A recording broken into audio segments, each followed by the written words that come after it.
अस्सलामुअलैकुम पाकिस्तान। उम्मीद करते हैं कि आप ठीक होंगे, ठाक होंगे, फिट होंगे, फाट होंगे। मैं बिल्कुल ठीक ठाक हूँ। और सोनिया, आप कैसी हैं? I am successful. How about yourself? I am getting there. मैं वहाँ पहुँच रहा हूँ आहिस्ता, जैसे धीरे धीरे धीरे जैसे जैसे पूरा पाकिस्तान आराम आराम से तरक्की की जो है और राह रास्ते पे पे गामजन है। और इस स्पीड के साथ इंशाल्लाह। वो एक एआई पिक्चर आई थी, मैंने वो शेयर की थी अपने पेज के ऊपर भी, कि आर्टिफिशियल इंटेलिजेंस ने जो है प्रिडिक्ट किया है कि 2080 के अंदर जो है कराची में बहुत सफाई होगी, साफ सुथरा होगा, ये ऊंची ऊंची खूबसूरत इमारतें बनी होंगी। मुझे तो यकीन ही नहीं आ रहा। मैं कह व्हाट सीरियसली। एग्जैक्टली। तो यही कमेंट्स भी आ रहे थे, जितने भी उस पे नीचे कमेंट्स आ रहे थे ना फेसबुक पेज मतलब पे। हमने एक्सपेक्ट करना ही छोड़ दिया है। लिटरली ये हालात हैं हमारे। उन्होंने कहा कि आर्टिफिशियल इंटेलिजेंस जो है ना, वो कराची वाले थे तो लाइक, अरे भाई ये तो आर्टिफिशियल इंटेलिजेंस पागल हो गई है। कि भाई कराची में वो लोग उम्मीद ही नहीं कर सकते कि ऐसे जो मतलब इतनी सफाई होगी या इतनी अच्छी अच्छी खूबसूरत इमारतें बनी एक ज़माना था जब हम छोटे थे, तो क्योंकि मेरा ताल्लुक कराची से है, तो मुझे याद है कि भाई साफ शफाफ सड़कें भी हुआ करती थी, टूटी फूटी सड़कें नहीं थी, गाड़ियाँ भी तमीज़ के साथ जाया करती थी। लेकिन अब क्या कहा जा सकता है भाई। कराची से एक और वीडियो है हमारे पास जो इंशाल्लाह प्रोग्राम में आगे हम शामिल करेंगे, और बड़ी ही ज़बरदस्त वीडियो है, आप लोगों को बहुत मज़ा आएगा। वही वाली वही वाली। बहरहाल जी, सबकी सोच, मैं हूँ मुनीब हामिद और मैं हूँ सोनिया। और आज के प्रोग्राम में हम बात करेंगे मुल्क में सियासी मंजरनामे की तस्वीर जो है लम्हा ब लम्हा तब्दील होती जा रही है। इंतखाबात के लिए मुज़ाकरात किस करवट बैठेंगे? पीटीआई और हुकूमत के दरमियान मुज़ाकरात का आखिरी दौर आज होगा। कराची की आबादी आखिर कितनी? MQM रहनुमाओं का मर्दमशुमारी के हवाले से तहफ़्फ़ुज़ात अहम मुतालबात सामने रखती है। आए हाय, अब तो पता लगेगा कि मुतालबात का क्या बनेगा। बहरहाल जी, पाकिस्तान के खिलाफ भारतीय मीडिया का मनगढ़ंत प्रोपेगेंडा बेनकाब हो गया। इस पर बात करने के लिए मौजूद होंगे भारतीय सहाफ़ी रवि श्रीवास्तवा आज हमारे प्रोग्राम में।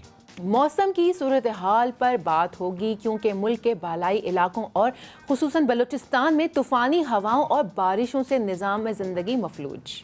बिल्कुल, ये बड़ा एक सैड इंसिडेंट है वहाँ पे, और इससे ज़्यादा कवरेज होनी चाहिए। इंशाल्लाह इसके ऊपर मज़ीद बात करेंगे, और साथ ही आपको बताएंगे कि दुनिया का महंगा तरीन शहद कौन से मुल्क में दस्तयाब है। शहर के हालात और वाक़यात पर होगी बात, क्योंकि शहर इक़्तिदार में सजा रंगारंग नेज़ाबाजी का मुकाबला। क्या बात है, हमें भी यहाँ पे जाना चाहिए वैसे। बिल्कुल। और अब जाते हैं वहाँ पे। बिल्कुल लेके चलेंगे आपको। और अब इंसानों के बाद मकड़ी को भी दरपेश है रिहाइश के मसाइल। क्या बात है भाईजान। और ये सब कुछ शामिल है आज के प्रोग्राम में जी। तो नाजरीन, ये जो आखिरी वाला जो था ना, मेरे ख्याल से जो मसाइल वाला था, ये बड़ा एक संगीन मसला बन गया। बेचारी मकड़ी परेशान है काफी। मकड़ियाँ परेशान है, पाकिस्तानी भी परेशान है, मतलब पाकिस्तान में हर कोई ही परेशान है। लेकिन आपने परेशान नहीं होना, आपने घबराना नहीं है। टॉप स्टोरी हमारी है जी MQM के जो तहफ़्फ़ुज़ात है मर्दमशुमारी से, और हमें ज्वाइन किया है रेहान हाशमी ने। MQM से आपका ताल्लुक है। अस्सलाम वालेकुम। जी वालेकुम सलाम सर। सबसे पहले तो गुड मॉर्निंग और वेलकम टू सबकी सोच। कैसे गुड मॉर्निंग कैसे हुई आपकी आज? जी, आपकी आवाज़ में बहुत लाउड आ रही है आपकी आवाज़। अच्छा, अभी वो आवाज़ जो है उसको एडजस्ट कर लेते हैं। अभी आपको मेरी आवाज़ क्लियर आ रही है? आवाज़ तो क्लियर है लेकिन बहुत लाउड है। अच्छा, मैं खुद आहिस्ता बोल लेता हूँ थोड़ा सा सर। अच्छा, ये बताइएगा कि जो इस वक्त मर्दमशुमारी पे आपके जो तहफ़्फ़ुज़ात हैं वो किस हद तक दूर हो चुके हैं सर? मर्दमशुमारी कानून के मुताबिक, आइन के मुताबिक हर 10 साल के बाद होनी चाहिए। बदकिस्मती से हमारे यहाँ मर्दमशुमारी का तसलसल कायम नहीं रहा। 2017 में जो मर्दमशुमारी हुई वो 98 के बाद 20 साल के वक्त तवक्कुफ़ के बाद हुई, और उसके बाद 2017 में जो मर्दमशुमारी की गई, वो बुनियादी तौर पर उस पर बहुत सख्त रिजर्वेशन थी, और उस वक्त PTI के हमारे दोस्तों से हमारा जो इल्हाक हुआ उसकी बुनियादी शराइत में से रीसेंसिंग रिकाउंटिंग का मामला था। रिकाउंटिंग के ऊपर बातचीत हुई, और उसके बाद with the passage of time कबल अज वक्त रिकाउंटिंग का सिलसिला शुरू हुआ। मगर ऑब्जर्वेशन में यह आया कि अर्बनाइजेशन हो रही है दुनिया भर में। कराची की आबादी रैपिडली इंक्रीज कर रही है, पॉपुलेशन इन्फ्लो है, पॉपुलेशन ग्रोथ रेट है, वर्टिकल एक्सपेंशन है। लेकिन इसके बावजूद भी एक ताज्जुब खेज चीज़ नज़र आई जो ऑब्जर्व किया गया कि कराची की आबादी कम होते हुए नजर आ रही है। पूरा पाकिस्तान कराची में रोजगार की तलाश के लिए, पढ़ाई लिखाई के लिए आ रहा होता है। तो हमने इसके ऊपर सख्त मौक़िफ़ इख्तियार किया और ये बहुत अच्छी बात है कि एमक्यूएम के मौक़िफ़ इख्तियार करने के बाद कराची में अपनी सियासत करने वाली दीगर पॉलिटिकल पार्टीज़ ने को भी ख्याल आया कि इस मौजू के ऊपर भी बात की जाए। बहुत अच्छी बात है। जी। बहरहाल उसके बाद जो सेंसस हुए वो तकरीबन 1 करोड़ 40 लाख के करीब इन्होंने आइडेंटिफाई किया था, जो काउंटिंग की थी हाउस होल्ड और मरदमशुमारी के हवाले से। मगर उसमें ब्लॉक की तादाद कम कर दी गई। उसमें बहुत सारे अपार्टमेंट्स जो हाई राइज बिल्डिंग्स थी उनको मिस कर दिया गया हज़ारों की तादाद में। अच्छा। फिर एमक्यूएम ने ये किया कि नादरा से डाटा ऑब्टेन किया। उस डाटा के मुताबिक हमने वो डाटा सेंसस के मुख्तलिफ जो ऑर्गेनाइजेशन के जो डिसीजन मेकर्स थे जी जी। और गवर्नमेंट के फेडरल गवर्नमेंट के जो रिप्रेजेंटेटिव्स थे उनसे शेयर किया कि एक तरफ तो कराची के एड्रेस पर शनाख्ती कार्ड इशू होने वाले अफराद की तादाद नादरा जो दिखा रहा है, जी। सेंसस जो हुआ है उसके बिल्कुल बरखिलाफ है। अच्छा। तो हमने आर्गुमेंट मजबूत किया। नादरा के डाटा से कंपैरिजन कराने के बाद फिर हमने कराची इलेक्ट्रिक सप्लाई ने जो मीटर जारी किए हैं, जो मीटर लगाए हैं कराची में, उसकी तादाद से मवाजना करवाया और उसके बाद जाके इस बात को एडमिट किया गया कि जनाब सेंसस का मसला जो है वो संजीदगी की हद तक इसमें एबनॉर्मलिटीज हो रही हैं और उसको दुरुस्त करने की तरफ गामजद हुए। अच्छा, आप बिल्कुल सही बात कर रहे हैं। रेहान साहब, ये बताएं कि मरदमशुमारी में तकरीबन 10 लाख घरों को नहीं शामिल किया गया है इसमें, तो एमक्यूएम का क्या मौक़िफ़ है इसके ऊपर? मैं अपना मौक़िफ़ ही बता रहा था कि ये पूरी सीरीज़ जो सिचुएशन इमर्ज होती गई और एमक्यूएम ने इस पे स्टैंड क्यों लिया, सख्त मौक़िफ़ क्यों इख्तियार किया, उसकी वजह यही है कि देखें दुनिया भर में अर्बनाइजेशन हो रही है और कराची में लगता ऐसा था कि एक कौमी इत्तफ़ाक़ राय है कि कराची को तमाम चीज़ों से, चाहे वो लोकल बॉडीज़ हो, चाहे वो प्रोविंशियल फाइनेंस कमीशन हो, चाहे वो मरदमशुमारी में गिनने का मामला हो, उसमें डिप्राइव रखने का एक कौमी इत्तफ़ाक़ राय का एजेंडा के ऊपर अमल दरामद हो रहा है। तो हमने बहुत सख्त स्टैंड लिया इसके ऊपर। हमने डिसीजन मेकर्स के साथ कम्युनिकेशन भी की, सबूत और शवाहिद भी दिए और उसके बाद जाकर चीज़ें बेहतर होती हुई नज़र आ रही हैं, लेकिन अभी भी हम मुतमईन नहीं है।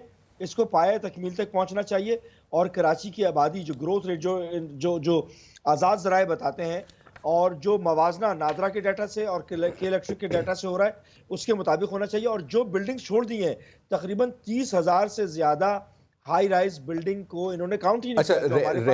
रेहान भाई ये बताइएगा कि एक तो जो सेंसस का डेटा कलेक्ट किया है नादरा ने, जिससे आप लोग जो है मुत्तफिक नहीं हैं, आप लोग एग्री नहीं करते हैं उससे, तो आप लोगों के हिसाब से ये बताइएगा कि जो डिजिटल सेंसस हो रहा है उसका जो डेटा है और एमक्यूएम मतलब कितनी कुल आबादी है आप लोगों के हिसाब से जो कि मिसिंग है और जो कि उतनी ही होनी चाहिए? देखिए शायद आप उसमें नादरा का डाटा जो हमने प्रोवाइड किया ऑब्टेन करके सेंसस की ऑर्गेनाइजेशन को, इदारा शुमारियात को जो सेंसस कर रहे हैं, तो उन्होंने मैच जो किया उसके मुताबिक हम चाह रहे हैं कि नादरा का जो डाटा है, जो एडल्ट डाटा है उसके मुताबिक हो। जो हमारी स्पेकुलेशन है और असेसमेंट है उसके मुताबिक कम से कम कराची के परमानेंट रेजिडेंट और कराची में रोजगार की तलाश में आए हुए लोग जो नॉन परमानेंट रेजिडेंट हैं उनको क्यूमुलेटिव अगर फिगर दें तो अप्रॉक्सीमेटली 3 करोड़ के करीब होना चाहिए, 2.5-3 करोड़ के करीब होना चाहिए डाटा। जी जी बिल्कुल ठीक है। अच्छा, ये बताइएगा कि इस वक्त जो मौजूदा सियासी सूरत हाल चल रही है, निगोशिएशंस चल रही हैं, उस पर एमक्यूएम क्या देखता है? आज आखिरी राउंड है, आपको क्या लगता है कोई एक संजीदा कोई हल निकल आएगा पाकिस्तान की जो सियासी जो इस्तेकाम नहीं है उसका?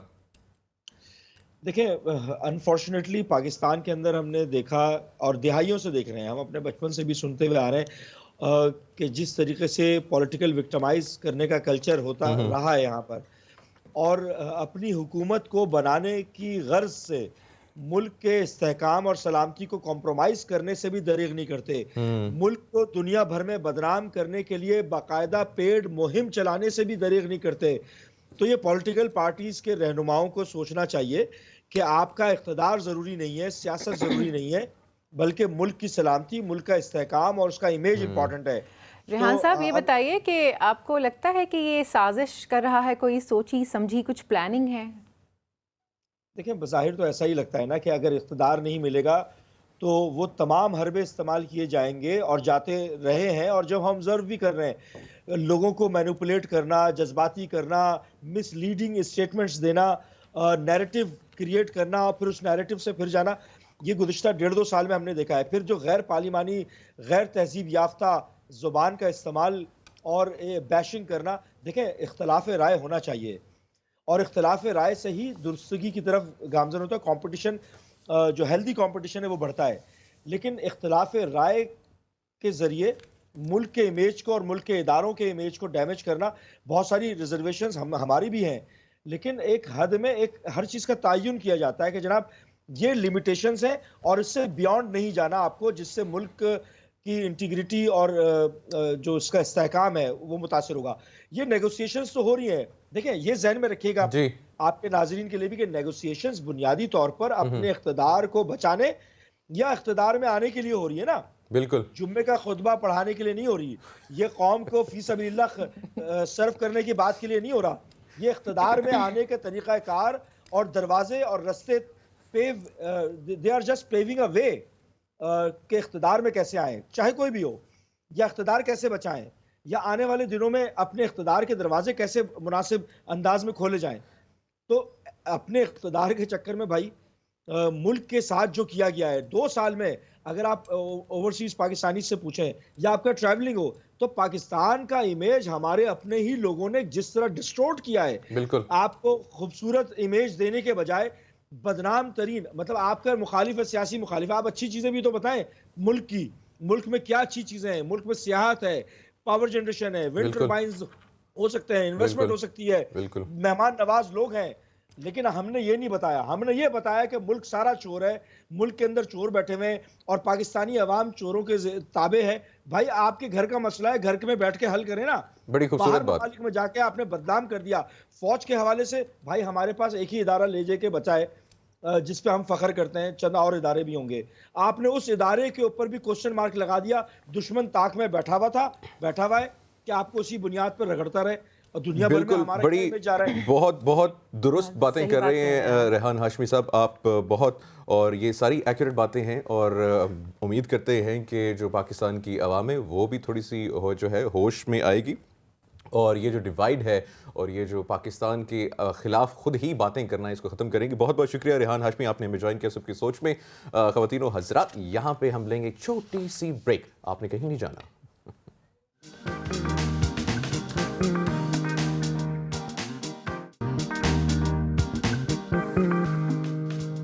इंडिपेंडेंट रिपोर्ट के हिसाब से जो है 86 रेप्स डेली होते हैं इन इंडिया। तो ये इंडिया का असल चेहरा है जो कि पाकिस्तान को बदनाम करना चाह रहा है। आप अपनी ज़रा गिरबान में खुद झांक के देखें। महाराज, इस पर मजीद बात करने के लिए आज हमारे साथ मौजूद हैं अनस कमाल, इन स्टूडियो डिफेंस एनालिस्ट है, पाकिस्तान स्ट्रेटेजिक फोरम के फाउंडर भी हैं। अनस, अस्सलाम वालेकुम एंड वेरी गुड मॉर्निंग। वालेकुम अस्सलाम मुनीब, क्या हाल है, कैसे हैं आप लोग? ठीक ठाक है, खैरियत से? Thank you so much, thank you for inviting me. अल्हम्दुलिल्लाह। अच्छा अनस, अभी जैसे ये मैंने बताया मिस इन्फॉर्मेशन है, बहुत ज़्यादा मिस इन्फॉर्मेशन स्प्रेड हो रही है। हमने इसके ऊपर पहले भी एक प्रोग्राम किया है, 5th जनरेशन और हाइब्रिड वॉरफेयर। अब ये इस कवर वाली स्टोरी लेते हैं, इस पे स्टार्ट करते हैं। ये इंडिया से ही स्टोरी है, पूरी इंडियन मीडिया ने इसको रिपोर्ट किया और पाकिस्तान में आग की तरह फैलाया गया। देखें, सबसे पहले तो बात यह कि आप देखें खबर ओरिजिन कहाँ पे हो रही है। देखें ओरिजिन जहाँ पे उसको स्प्रेड कौन कर रहा है। अगर आप देखें तो सबसे पहले ये खबर और ये पिक्चर जो है वो ANI ने शेयर की, उसके बाद NDTV और तमाम इंडियन मीडिया लग गया, उसके बाद उनकी जो साइबर की टीम है वो लगी इसको फैलाने के ऊपर। सबसे पहले ज़रूरत इस बात की कि हमें समझना चाहिए कि इंफॉर्मेशन वॉरफेयर या साइबर वॉरफेयर है क्या चीज़। बेसिकली आप किसी मुल्क को टारगेट करते हैं और उसके मुतालिक फेक या प्रोपेगेंडा न्यूज़ फैलाते हैं और उसका जो इंटेंडेड टारगेट होता है वो उस सोसाइटी के अंदर पोलराइजेशन क्रिएट करना होता है, उस माशरे को तबाह बर्बाद करना होता है और इंटरनेशनली उस कंट्री का इमेज खराब करना होता है। अगर आप इंडिया की हिस्ट्री देखें तो आप देखेंगे कि वो इंफॉर्मेशन वॉरफेयर के अंदर हमसे आगे भी हैं और हम पे उन्होंने मुसल्लत भी की भी है, बिकॉज उनको पता है कि काइनेटिक वॉरफेयर में जीतना इम्पॉसिबल है उनके लिए, तो वो कोशिश करते हैं कि इंफॉर्मेशन वॉरफेयर के अंदर करें। इसमें ज़रूरत इस अमर की है कि जो पाकिस्तानी कौम है वो कोई भी चीज़ देखती हैं, देखिए 2 से 4 मिनट लगते हैं आपको एनालाइज करने में कि ये कहाँ से हो सकता है। अब तो गूगल आ गया है, गूगल पे सॉफ्टवेयर अवेलेबल है जहाँ से आप वो पिक्चर या वीडियो डाल के उसका ओरिजिन तलाश कर सकते हैं। तो ये चीज़ बहुत आसान है डिबंक करना प्रोपेगेंडा को। और जब मैंने ये चीज़ ट्विटर के ऊपर चलती हुई देखी, खास तौर पे मैं जिक्र करना चाहूंगा आल्ट न्यूज़ के हैं मोहम्मद जुबैर, इंडियन जर्नलिस्ट हैं। सबसे पहले उन्होंने डिबंक किया उसको, लेकिन वो पाकिस्तानी सोशल मीडिया के ऊपर जो कबर वाली खबर है ये बहुत ज़्यादा वायरल हो चुकी थी। फिर मैंने अपने ट्विटर अकाउंट पे डिबंक किया, लेकिन अल्हम्दुलिल्लाह वो डिबंक हो गई। लेकिन जो डैमेज हुआ पाकिस्तान के इमेज को, उसका जिम्मेदार कौन है? तो हमें एक जिम्मेदार शहरी होने के नाते, एक जिम्मेदार पाकिस्तानी होने के नाते हमें समझना चाहिए कि इंफॉर्मेशन वारफेयर किस तरह हमारे मुल्क की फॉल्ट लाइंस को या फॉल्ट लाइंस क्रिएट कर रही है या सोसाइटी के अंदर पोलराइजेशन जो है उसको बढ़ा रही है। एग्जैक्टली ऐसे ही है। अभी सोनिया, वो एक ट्रक वाली वीडियो भी थी जिससे वो बकरे जो हैं वो फेंक रहा था, और वो वीडियो भी हमने देखी। वो भी नाज़रीन आप अपनी स्क्रीन पे भी देख सकते हैं कि ये वीडियो भी जो है वो कह रहे थे कि जी ये कराची के पता नहीं पाकिस्तान की किसी रोड पे है, और ये वीडियो भी नाज़रीन ख़वातीनो हज़रात गेस करें कि कहाँ से है। ये भी भारत की वीडियो है जिसको आप लोग शेयर कर रहे थे पाकिस्तान का बना के। कुछ खुदा का खौफ करे पाकिस्तानियों, कुछ शर्म करो, कुछ रिसर्च कर लिया करो, कुछ फैक्ट देख लिया करो। बंद करके कुछ भी शेयर कर देते हैं, और इस चीज़ से मैं लिटरली मतलब तंग आ चुकी हूँ। आंखें बंद करके, और पाकिस्तानी ये देखिए पाकिस्तान में हो रहा है बाजार, मतलब खुद पाकिस्तानी जो हैं वो उसको आसानी से शेयर कर देते हैं। ट्विटर तो एक गढ़ बन चुका है। मैंने अभी रिसेंटली ट्विटर क्विट किया है, उसका रीज़न ही यही है। आंखें बंद करके कुछ भी शेयर कर दें, आंखें बंद करके किसी की ज़ात पे आप कोई भी कमेंट कर दें। इंडिया की है, पाकिस्तान की है, आपने कुछ नहीं देखना होता है, बस आपको शेयर करने से। हर इंसान के हाथ में मोबाइल है, उसको सिर्फ शेयर करना आता है, नो मैटर वो क्या चीज़ है। अपना पाकिस्तान का इमेज खराब कर रहे हैं। बिल्कुल ऐसे ही है। इस पे कमेंट लेते हैं। हमें ज्वाइन किया है रवि श्रीवास्तव ने, इंडियन जर्नलिस्ट हैं, इस वक्त इंडिया में है। हेलो रवि। हेलो कैसे हैं? Nice to see you Ravi. Thank you very much, nice to see you too. Ravi यार ये बताएं कि ये जो अभी एक वीडियो है, ये जो कबर वाला वाकया है, इंडियन मीडिया इसको इतना उसने मिस इन्फॉर्मेशन स्प्रेड किया है। हर न्यूज़ एजेंसी ने ये वीडियो स्प्रेड किया है, और ये टाइटल लगा के कि पाकिस्तान में जो कब्रें हैं उनमें जो औरतें हैं वो सेफ ही नहीं हैं, और ये वीडियो जो है ओरिजिनेट किया इंडिया इटसेल्फ से। इस पे क्या कहेंगे आप? निहायत वाहियात और जाहिलाना हरकत है ये। मैं शर्मिंदगी महसूस करता हूँ इंडियन मीडिया के लिए जिसने इस तरह की न्यूज़ को आगे सर्कुलेट किया है। ये न्यूज़ इंडिया टुडे के वेबसाइट पे अवेलेबल है। मैंने इंडिया टुडे को ट्वीट करके और लेटर लिख करके दोनों से कहा है आप पब्लिकली अपोलोजाइज करिए क्योंकि आपने इसको पब्लिश किया है। ये न्यूज़ बिल्कुल गलत है। ये न्यूज़ हिंदुस्तान की है।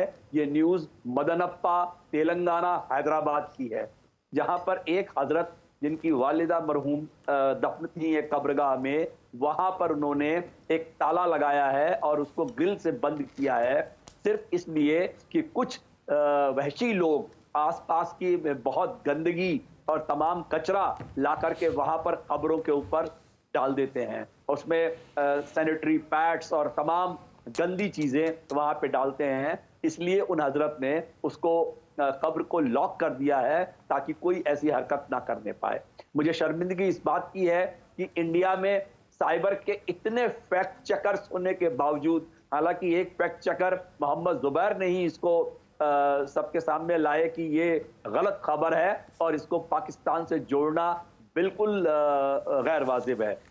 ये एक मुहिम है। मैं आपको बताना चाहता हूँ हिंदुस्तान में जो इस्लामोफोब है, जो यहाँ की 20 करोड़ की आबादी को जिस तरीके से यहाँ के लोग डिमीन करते हैं और बदनाम करते हैं, वो ये एक उसी का एक हिस्सा है। सर यहाँ पर मैं सर एक बात, सॉरी आपको इंटरप्ट कर रही हूँ, लेकिन मुझे पूछना है कि मुसलमानों को लेके इतना हेट्रेड क्यों है कि एक छोटी सी चीज़ को भी हाथ से जाने नहीं दिया जाता है?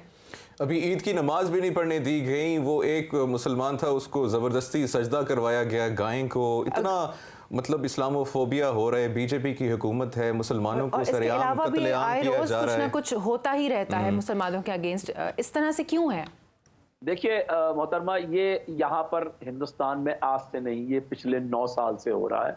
उसके पहले हम बड़े अमन चैन में रहते थे, और ये जो नई सरकार जो 9 साल पहले मोदी की आई है, भाजपा की, बजरंग दल, विश्व हिंदू परिषद और इस इस तरह के लोग जब से आए हैं, यहाँ का माहौल बहुत बिगड़ गया है।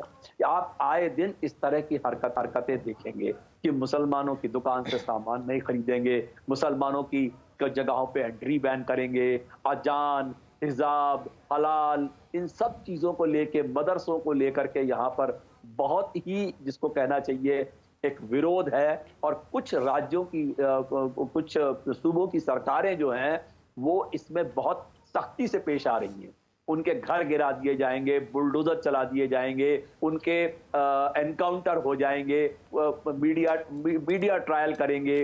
इस तरह से कुछ यहाँ के जो चैनल्स हैं वो भी बिल्कुल इस्लामोफोब को बढ़ावा देते हैं और इस तरह की चीज़ों पे, इस तरह की खबरों पे बहुत ज़्यादा वो मतलब बदनाम करने की कोशिश करते हैं एक कौम को। सर ये बात तो अब सारे इंडिया को पता है ना, सारा इंडिया ही जानता है कि ये हो रहा है, तो उसके ऊपर कोई एक्शन क्यों नहीं लिया जाता है? सबको पता है कि ये हो रहा है, इंडिया आए दिन कर रहा है, वहाँ के मुसलमानों को भी पता है। आप अपने एक्टर्स तक को बैन कर देते हैं, उनके पुतले जलाते हैं, उनके साथ भी पता नहीं क्या क्या हो रहा होता है बेचारों के साथ। तो कुछ इम्प्लीमेंट, कोई कानून बने, कुछ तो हो ना इस चीज़ के हवाले से। देखिए देश का जो सुप्रीम कोर्ट है वो इस बारे में बहुत सख्त है।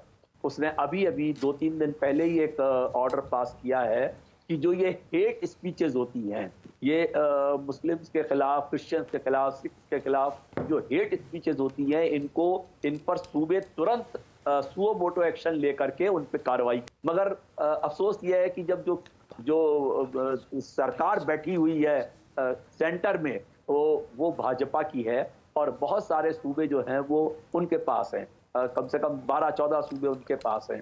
तो वो उस चीज को डाइल्यूट कर देते हैं। हालांकि जो दूसरी सरकारें हैं वो इन पर सख्ती से कार्रवाई भी करती हैं और कई जगह पर ये देखने में आया है कि उन पर बाकायदा एक्शन होता है, पर जो सेंटर की सरकार है वो इस तरह के एलिमेंट्स को बढ़ावा देती है। रवि, हमने बाबरी मस्जिद वाला केस भी देखा है और अभी काफ़ी ऐसे जो थे कि बीजेपी के ही थे जो लोग जिन्होंने मुलविस थे कत्लेआम मुसलमानों को, उनको भी रिलीज़ कर दिया गया है। लॉ से भी इतना मेरे ख्याल से कोई ख़ास सपोर्ट नहीं मिल रही है जो भारत में मुसलमान हैं।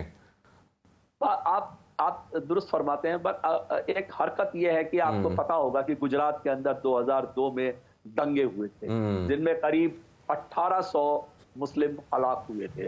उसके पहले एक बोगी जलाई गई थी गोधरा के अंदर, उसमें कुछ 55 हिंदू जलाए गए थे और उसी के रिटेलिएशन में एक इस तरह की हरकत हुई थी। और हमारे मोदी साहब जो आजकल हमारे वजीर आजम हैं, वो उस वक्त सूबे के चीफ मिनिस्टर थे और उनके चलते ही इस तरह की हरकतें हुई थी। हालांकि कानून ने अपना काम किया था, उन लोगों को 14-14 साल की सजाएं भी हुई थी जो लोग उसमें शामिल थे। हालांकि बहुत सारे छोड़ दिए गए, मगर जो शामिल थे उन्हें सजाएं भी हुई और सजाओं के बाद अभी उनकी उम्र कैद की सजा पूरी होने से पहले ही आपको मालूम होगा कि एक बिल्किस बानो जो एक प्रेग्नेंट वुमन थी, उसके फीटस को निकाल करके उन लोगों ने बड़ी वहशियाना हरकत की थी।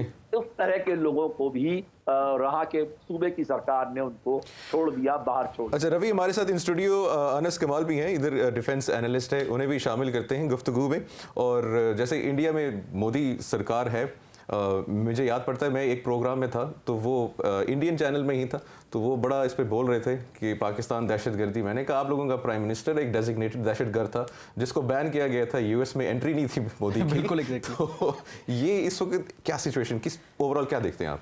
देखिए, अगर आप इस वक्त इंडियन गवर्नमेंट की स्ट्रेटजी देखें तो वो हिंदुत्व को प्रमोट करें इंडिया के अंदर, ठीक है, और बीजेपी और आरएसएस के अंदर सबसे आगे हैं, ठीक है। आप इसकी वजह से इंडिया के अंदर एक अनरेस्ट देखते हैं मुसलमानों के खिलाफ, सिखों के खिलाफ देखें वो क्या कर रहे हैं। इंडियंस जनरली आपको मुसलमानों के खिलाफ तो बात करते हुए नजर आ जाएंगे, लेकिन जो सिखों के खिलाफ वो कर रहे हैं उसके ऊपर वो बात आपको करते हुए नजर नहीं आएंगे। रिसेंटली इंडिया के अंदर एक मशहूर पॉप स्टार थे, उनको कत्ल किया गया, ठीक है। उसके बाद अभी उनके जो एक खालिस्तान के बड़े ज़बरदस्त लीडर थे उनको अरेस्ट किया गया, उन्होंने खुद ही जाके बल्कि वॉलंटरीली अरेस्ट दे दिया, बिकॉज इंडिया तो उनको गिरफ्तार कर ही नहीं पा रहा था, उन्होंने खुद जाके वॉलंटरीली अरेस्ट दे दिया। हेलो में आ गया। तो ये चीज़ें दूसरा एक और मैं बात यहाँ पे मेंशन करना चाहूंगा कि जो ये हिंदुत्व की आइडियोलॉजी है ना, ये हिंदुइज्म को न सिर्फ प्रमोट करती है बल्कि उनको अपर कास्ट या अपर लेवल का एक ह्यूमन साबित करना चाहती है। जिस तरह के हिटलर के जमाने में नाजी जर्मनी के अंदर होता था ना कि जो जर्मन रेस है वो सुपीरियर है सबसे ज्यादा, तो ये भी अपने आप को सुपीरियर शो करना चाहते हैं, ठीक है, या शो करते हैं या अपने जो उनकी हिंदुत्व की आइडियोलॉजी उसके अंदर बताना चाहते हैं। तो ये जो मसला है इंडिया के अंदर, वो इंडिया की जो फॉल्ट लाइंस है उनको मजीद एक्सप्लॉइट कर रहा है और इंडिया के लिए बड़ा खतरनाक है। जिस वक्त मोदी साहब की सरकार जाएगी, असल में हमें जो सिचुएशन या प्रॉब्लम की ग्रेविटी है उस वक्त नजर आनी शुरू होगी, बिकॉज अभी तो हर चीज पे बैन है। अगर आप इंडियन मीडिया को देखें, जनरली जो इलेक्ट्रॉनिक मीडिया है या प्रिंट मीडिया है, इवन जो सोशल मीडिया है, वो सारा गवर्नमेंट की तरफ से कंट्रोल किया गया हुआ है। तमाम ट्विटर के अकाउंट्स जो इंडियन गवर्नमेंट के खिलाफ बात करते हैं या हिंदुत्व के खिलाफ बात करते हैं या बाकी जो छोटी मज़ाहिब है उनको सपोर्ट कर रहे होते हैं, जिनके खिलाफ तशद्दुद हो रहा है या प्रॉब्लम चल रही हैं, वो तमाम उन लोगों के अकाउंट जो है वो इंडिया में विदहेल्ड कर दिए जाते हैं। ठीक है, अभी आप रिसेंटली देख लें कि जो कुछ मोहम्मद जुबैर के साथ हुआ कि इंडिया के सर्विंग और रिटायर्ड ऑफिसर्स, मिलिट्री ऑफिसर्स, उनको को ट्वीट कर रहे हैं इस खबर वाली खबर के ऊपर या जनरल खबरों के ऊपर कि आप पाकिस्तान की ISI की फेवर क्यों कर रहे हैं। बात खबर की है, मसला ISI का है, मतलब कोई दोनों का आपस में ताल्लुक ही नहीं है। कहां ISI, ठीक है, और कहां पे खबरों की बात। और इससे आपको पता चलता है कि इंडिया के अंदर इस वक्त जो बीजेपी की गवर्नमेंट है वो क्या चाह रही है, उसका विजन या उसका मिशन एग्जैक्टली है क्या। और वो ऑब्वियसली एंटी मुस्लिम है, एंटी सिखिज्म है, एंटी क्रिश्चियनिटी है, इसमें तो कोई दो राय नहीं है। बिल्कुल। अच्छा, ये रवि, ये बड़ी ज़बरदस्त बात की है कि अनस ने कि जो हेट्रेड है, जो नफरत है भारत के अंदर, वो सिर्फ मुसलमानों के खिलाफ नहीं है, बाकी भी माइनॉरिटीज़ के खिलाफ है। और माइनॉरिटीज़ का इस वक्त आप सर्वाइवल कैसे देखते हैं आने वाले 5 या 10 साल में रवि? देखिए, जब तक ये सरकार है तो जैसा मेरे अजीज दोस्त कह रहे थे कि अभी सब कुछ गैग ऑर्डर है, बैन है, मीडिया चैनल्स भी वही दिखाते हैं जो सरकार चाहती है, मीडिया चैनल्स भी वही न्यूज़ फ्लोट करते हैं आगे, उसी को सोशल मीडिया पर भी, प्रिंट मीडिया में भी, हर जगह पर एक इस तरह का गैग ऑर्डर है कि आप सरकार के खिलाफ नहीं दिखाएंगे। इस वक्त हालात खराब है, बट ये सच है कि मोदी सरकार के खिलाफ अब देश के अंदर माहौल काफी बना है। और अगर यहाँ का अपोजिशन अपने आप को पॉलिटिकली सही तरीके से प्लेस करेगा तो मैं समझता हूँ 2024 मोदी जी के लिए बहुत भारी होगा। बट ये सच है कि हालांकि मैं अपने दोस्त से इतना इत्तेफाक नहीं रखता हूँ, हालात इतने खराब नहीं हैं। अगर इतने खराब होते तो शायद मैं यहाँ ना बैठा होता और मैं अपने मुल्क ही सरकार के खिलाफ इतनी बातें न कर रहा होता। मगर ये मैं मानता हूँ कि जहाँ पर उनके जिन सूबों में उनकी सरकार है या जो सेंट्रल गवर्नमेंट है, वो एक तरीके से पूरा मीडिया उन्होंने कंट्रोल कर रखा है, चाहे प्रिंट मीडिया हो, इलेक्ट्रॉनिक मीडिया हो, सोशल मीडिया हो, सब जगह पर। मेरे अपने ही कितने ही फॉलोअर्स को डिलीट कर दिया जाता है, उसको निकाल दिया जाता है। तो ये सब इस दर्द में मैं शरीक हूँ रवि, इस दर्द में मैं शरीक हूँ। तो ये सच है जो मेरे दोस्त कह रहे हैं, पर यह है कि इसके बावजूद भी यहाँ पर जो एक कांग्रेस है या अपोजिशन पार्टीज हैं, एक आम आदमी पार्टी है, एक TMC है, DMK है, BRS है, ये सब पार्टियां अपने अपने सूबों में और सेंट्रल लेवल के ऊपर अपना पूरा विरोध जो है वो दिखाती हैं, अपना पूरा ताकत जो है वो दिखाती हैं।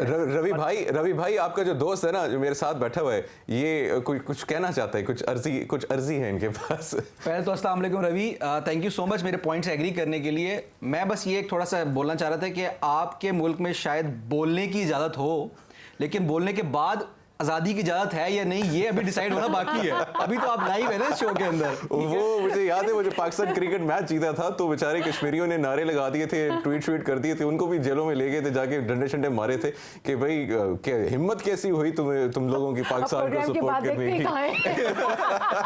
रवि अपनी लाइव लोकेशन शेयर कर लीजिएगा हमारे साथ, हम आपको ट्रैक करते रहेंगे। नहीं, जोक्स अपार्ट, देखिए मैं एज ए पाकिस्तानी चाहता हूँ कि जी दोस्ती शुस्ती हो, दोनों ममालिक में हालात बेहतर हो।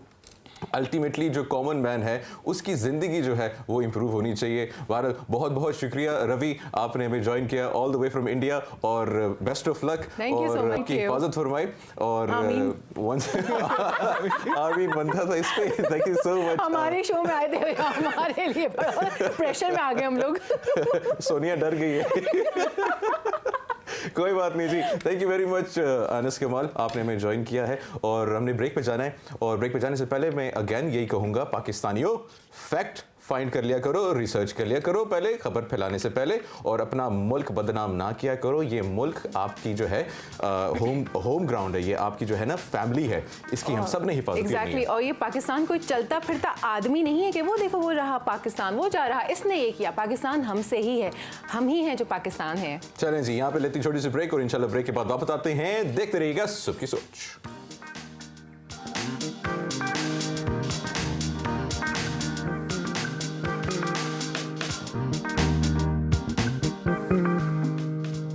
एक सोनिया बहुत मेरे ख्याल से अफसोसनाक स्टोरी है बलूचिस्तान जी, से, राइट? एग्जैक्टली हमने अभी शुरू में आपको बताया भी था कि बलूचिस्तान में तूफ़ानी हवाओं और बारिशों से निज़ाम ज़िंदगी प्रॉपरली मफलूज हो चुका है। सैलाबी रेलों ने तबाही मचा दी है। सैलाबी रेलों के बाइस तकरीबन 5 अफराद मौत के घाट उतर गए हैं।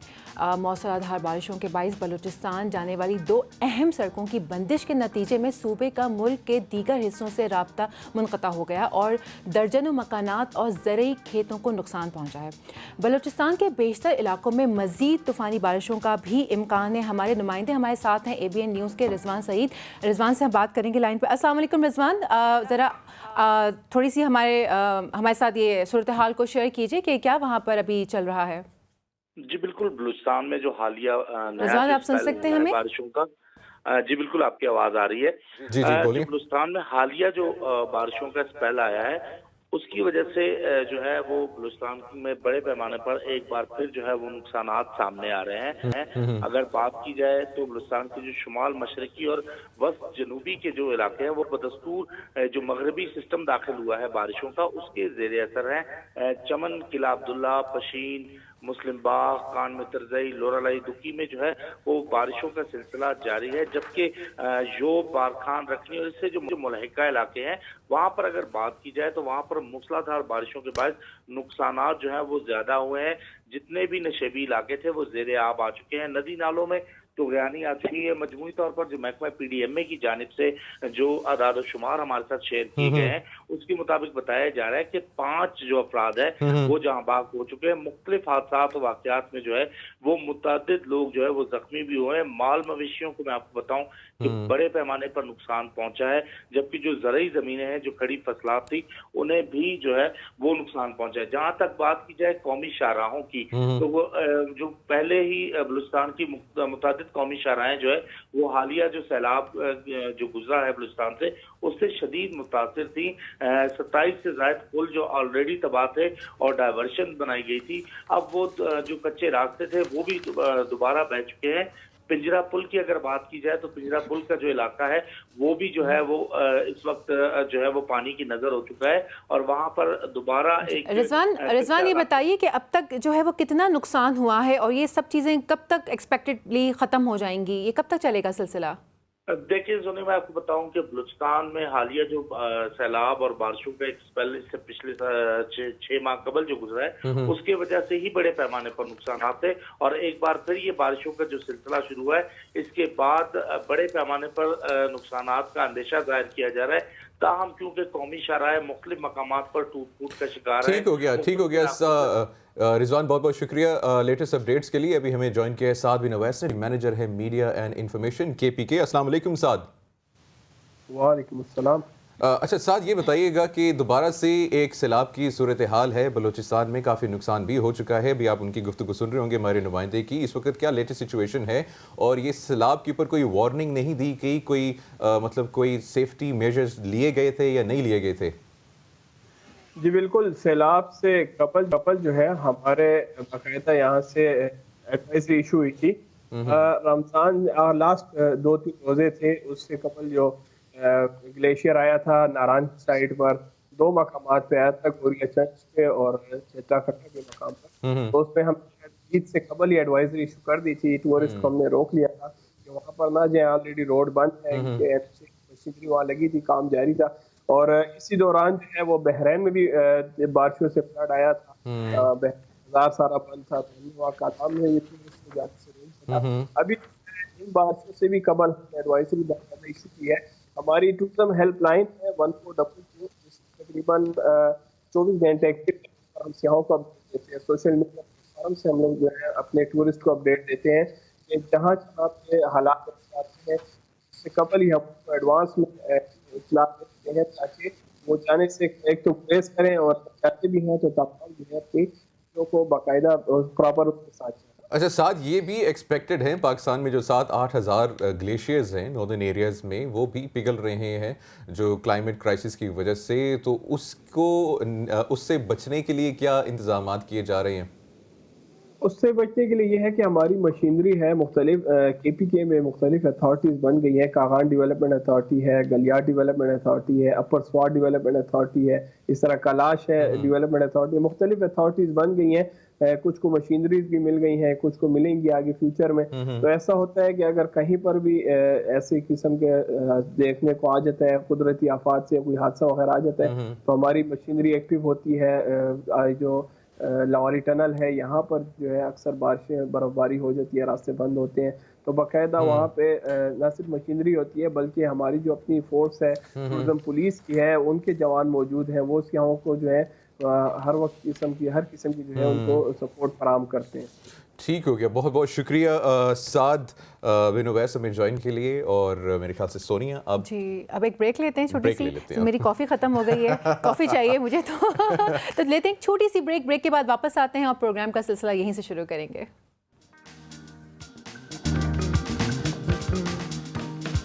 कुछ होता हुआ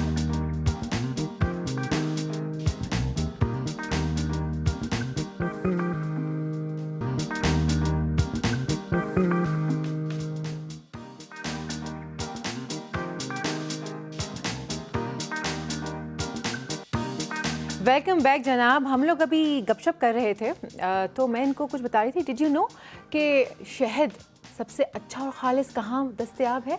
पाकिस्तान की सुपर मार्केट्स में जिसको फ्रिज में रखे तो वो सारी चीनी नीचे आ जाती है। ऐसा नहीं है जनाब, ऐसा नहीं है। पाकिस्तान से बाहर भी जो है वो ऑर्गेनिक और प्योर हनी जो है वो दस्तयाब है, बल्कि अच्छा। दुनिया का महंगा तरीन हनी उसे कहा जाता अच्छा। है। जी क्योंकि वो इतना प्योर और ऑर्गेनिक जो है फॉर्म में होता है। इससे महंगा और नायाब तरीन शहद कहा जाता है, जो कि तकरीबन ₹1,00,000 किलो है। जी हाँ, ये शहद तुर्की के बहरे अस्वद के इलाके में पैदा होता है। इसे दुनिया का खालिस तरीन शहद भी कहा जाता है और साल में सिर्फ एक बार ही निकलता है। क्या बात। मज़े की बात यह है, ये शहद तुर्की के एक शहर आर्टुइन में बहुत काफ़ी गहराई में एक वाक़ गार है, जिसे 1800 से ज़्यादा से निकाला जाता है। जो मीटर गहराई है वो मीटर गहराई है, 1800 के करीब है जिससे निकाला जाता है, और इसी वजह से काफ़ी एक्सपेंसिव है। ऑब्वियसली ये इतना अंदर डेप्थ में जाके होगा तो सोचिए आप कि कितना प्योर होगा, इसमें कोई मिलावट ही नहीं होगी, और तो ये काफ़ी एक्सपेंसिव है। आप लेंगे 1 किलो? जिस तरीके से PDM सरकार पाकिस्तान पे मेहरबान है, ये शहद तो क्या, यहाँ पे रोटी कपड़ा और मकान इस वक्त मैनेज करना बड़ा मुश्किल हो गया है हमारे पाकिस्तानियों के लिए। तो वो ये 9 लाख रुपए किलो शहद वो किस तरीके से अफोर्ड हम करेंगे? एक लेके तबर्रुक के तौर पे 1-1 चम्मच डिस्ट्रीब्यूट कर देंगे।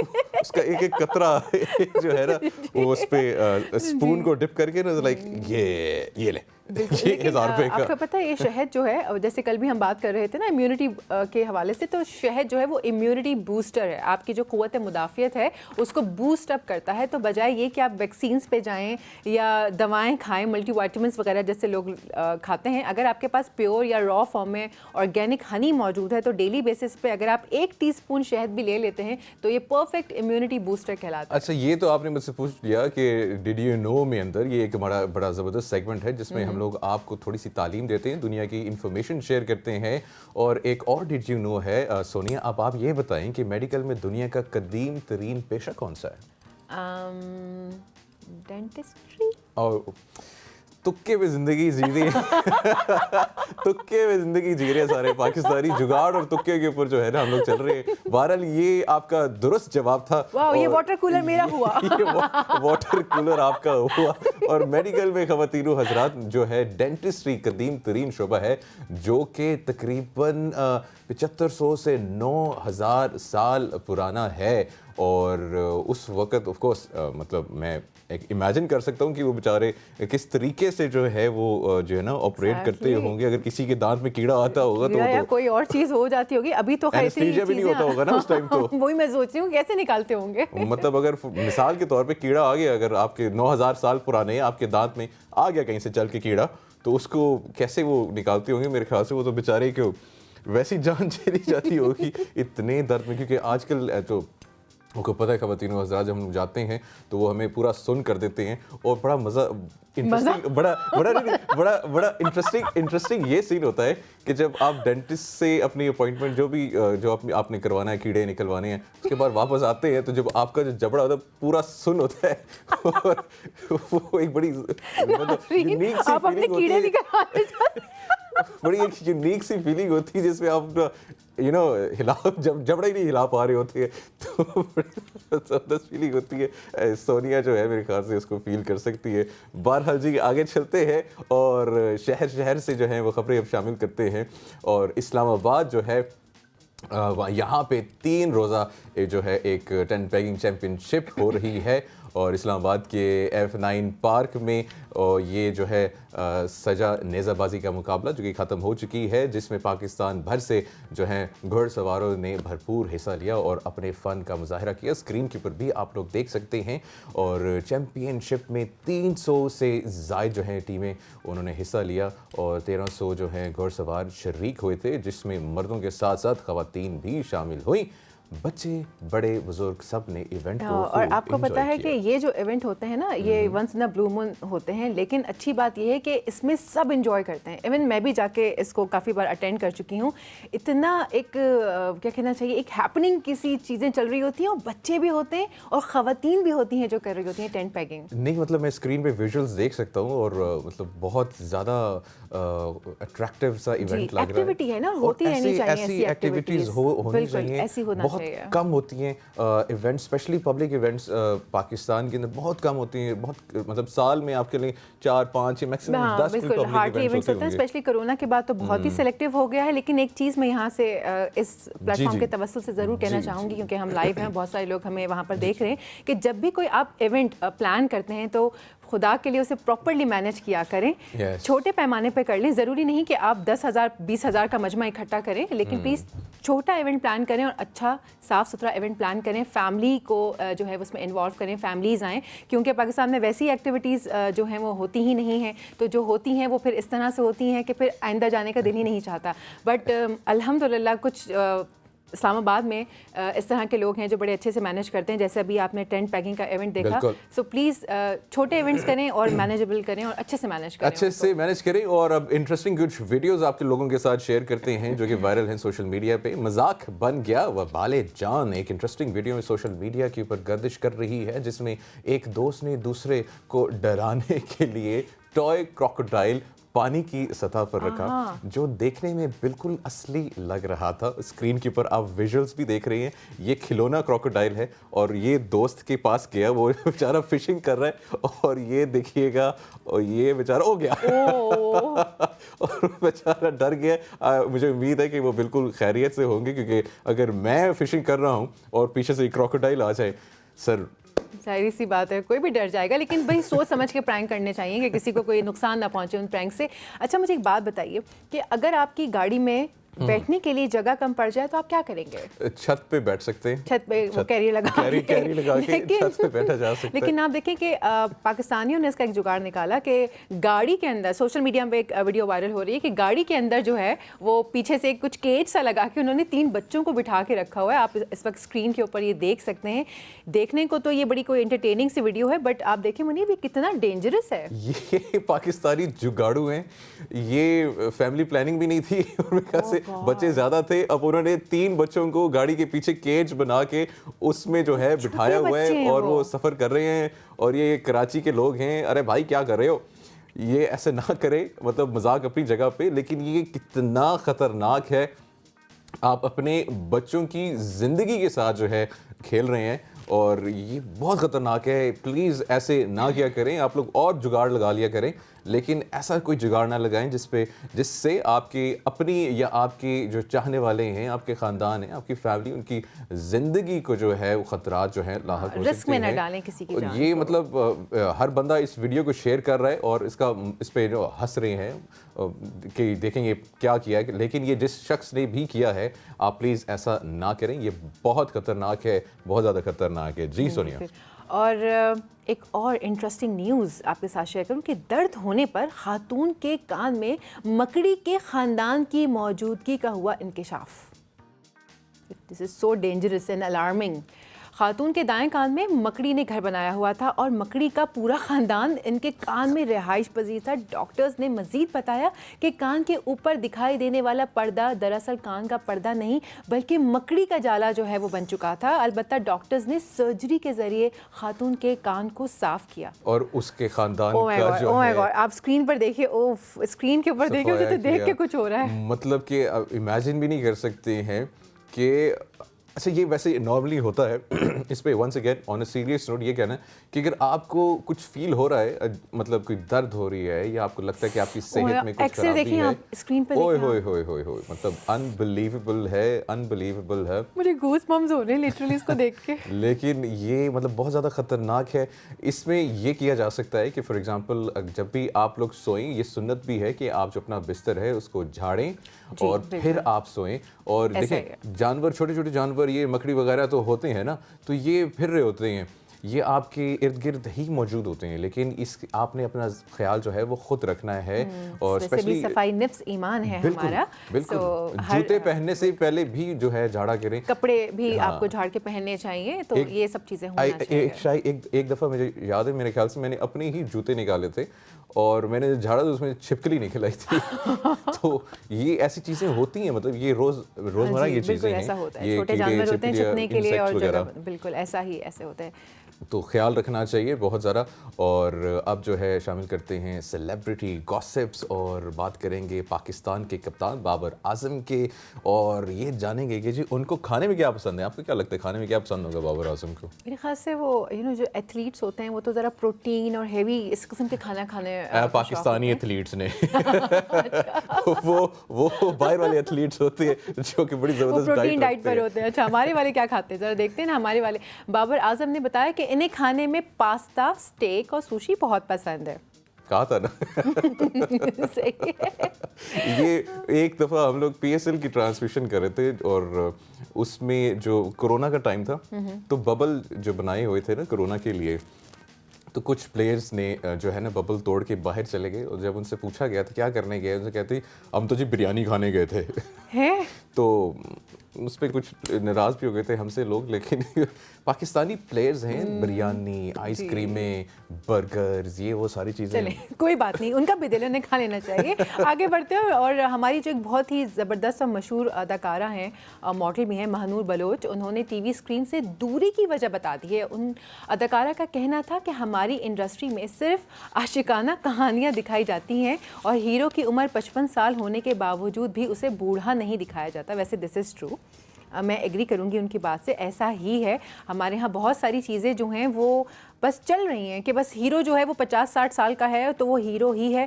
ख़वातीन ज़रा भी 20, 21, 22 की भी हो गई तो वो हीरोइन से बाहर निकल के वो नानी दादी बन गई। और 30 क्रॉस किया तो वो माँ बन जाती है। हाँ, बट Characters में सिर्फ age is just a number. आपका सॉफ्टवेयर जो है वो अपडेटेड रहना चाहिए। आप जितना जो आप फील करेंगे वैसे ही आप नज़र आएंगे। पॉजिटिव रहिए, एनर्जेटिक रहिए खुद ही से आप, और अपने दिल का बच्चा ना मरने दीजिए। वही अंदर से जवान रहें, अंदर से जवान दिल को रहना जवान चाहिए, दिल रखें। जवान तो रखें। आप age is just a number, दिल को जवान रखें, खुश रहें, खुश रखें, और आपने घबराना नहीं है। बहरहाल जी ख़वातीनो हज़रात, यहाँ पे लेंगे हम OTC ब्रेक। आपने कहीं नहीं जाना, क्योंकि अगले सेगमेंट पे हम बात करेंगे फैशन की और अपनी सेल्फ ग्रूमिंग की। तो आप स्टाइलिंग लोग की। ऑफ कोर्स इंटरेस्टेड होंगे, स्पेशली जो ख़वातीन हैं। ऑफ कोर्स ये सारा आप लोगों का सेगमेंट है, लेकिन मैं फिर भी यहीं पे मौजूद हूँगा। मिलते हैं ब्रेक के बाद।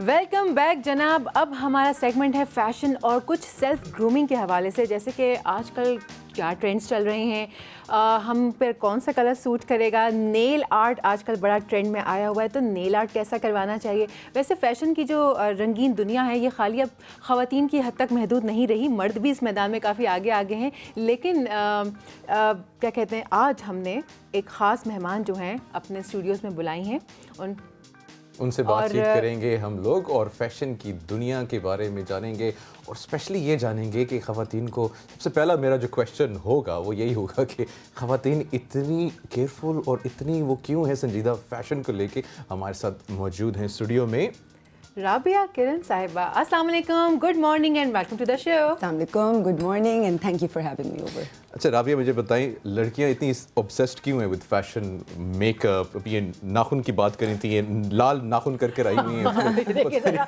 मेरे नाम ये मैं यहीं से करवा के आई हूँ वैसे। Yes, that's my spa. That's your spa. Okay, मुझे तो लगता है कि अभी भी ऑब्सेशन कम है और होना चाहिए।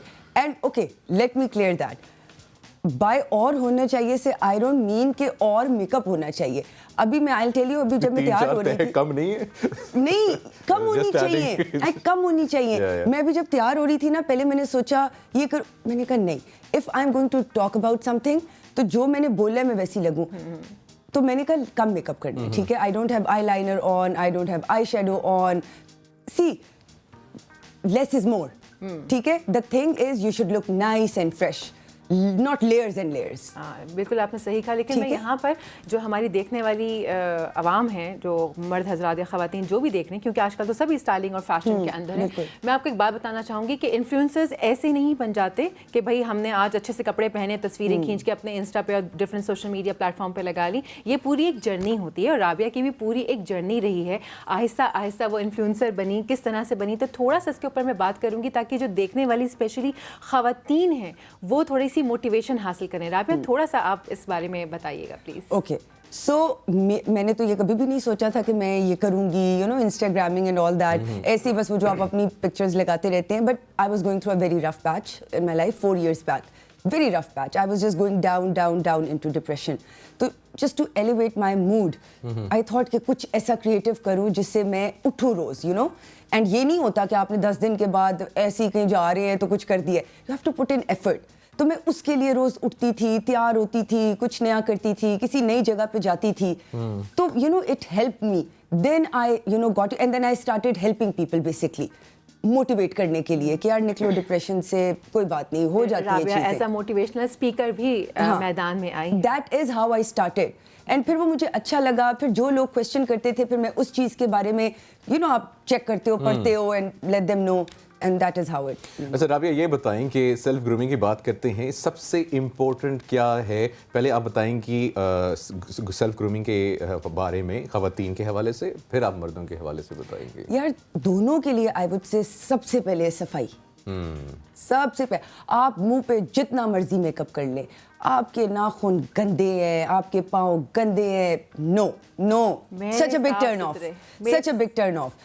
दिस, ये सिर्फ फैशन नहीं है, ये सिर्फ फैशन नहीं है। सफाई, हाथ पाँव साफ, बात करें कोई, बस अब साफ होने चाहिए। मतलब इतने लोगों को मैं देखती हूँ ब्लो ड्राई किए हुए हैं बाल, मेकअप इतना ज्यादा है, बट सॉरी टू से दे स्टिंक।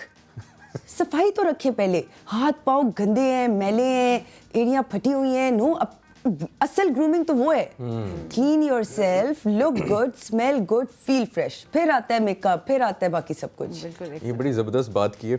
और ये जो मेकअप होता है, इसकी जो तहें लगाई जाती हैं, ये आपने इसकी अगेंस्ट बात की है, thank you so much, Yes, दिल की please. बात की है।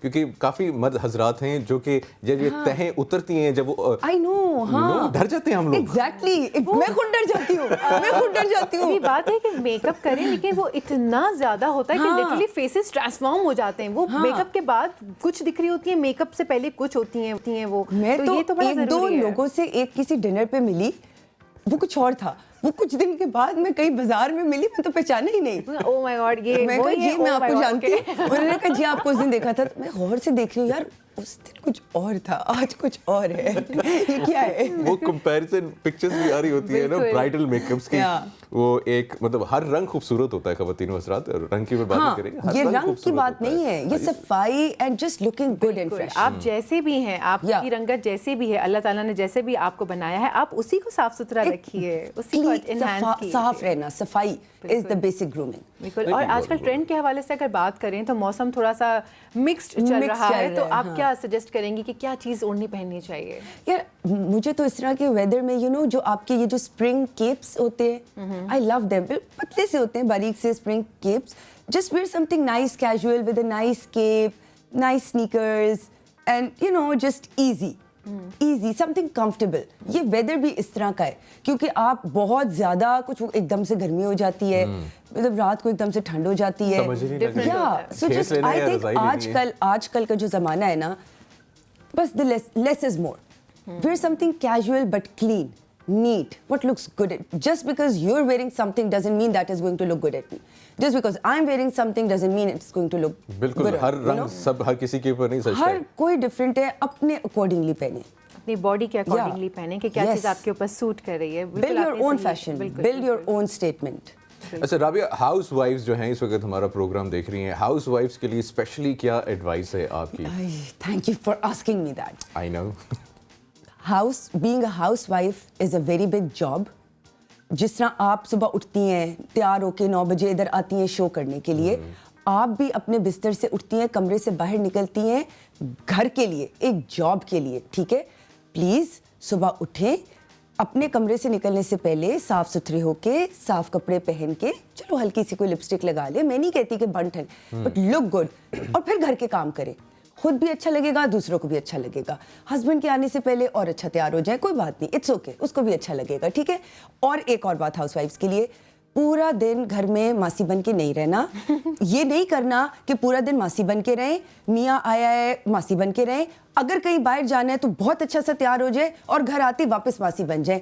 यार उसकी भी कोई दिल है ना, 10 मिनट बैठ जाए उसके सामने उसी तरह तैयार होके, गाड़ी में कांटे इयररिंग्स उतरना शुरू हो जाते हैं, चीज़ें वाई असल भाई घर में अच्छे लगे, सबसे पहले वहां से स्टार्ट होता है। Wake up every morning and look good for yourself. Just look good for yourself and keep yourself clean for yourself. Housewife, कुछ भी, actor, nail spa, anything, look good all the time. ये बड़ी ज़बरदस्त बात की है इन्होंने। ऑल्दो मैं मैरिड नहीं हूँ, लेकिन ये बात जो है बड़ी अच्छी की है कि अगर आप हाउस वाइफ भी हैं तो आपका घर आपकी जिम्मेदारी है। बिल्कुल है। ऐसे ही बिहेव करें जैसे आप बिल्कुल। नौकरी पे जा रहे हैं, जैसे नौकरी पे जाने के लिए आप तैयार होते हैं, तो ऐसे घर में क्यों नहीं रहते? बिल्कुल। आप दोनों की बात बिल्कुल ठीक है, लेकिन मैं खुद एज अ मोटिवेशनल स्पीकर मैं अच्छा, मुझे लगा जाती हूँ। कहेंगे मैं एज अ मासी घर में जाती हूँ। बिल्कुल नहीं, ऐसा हो ही नहीं सकता। हम कौन स्वैगी हैं।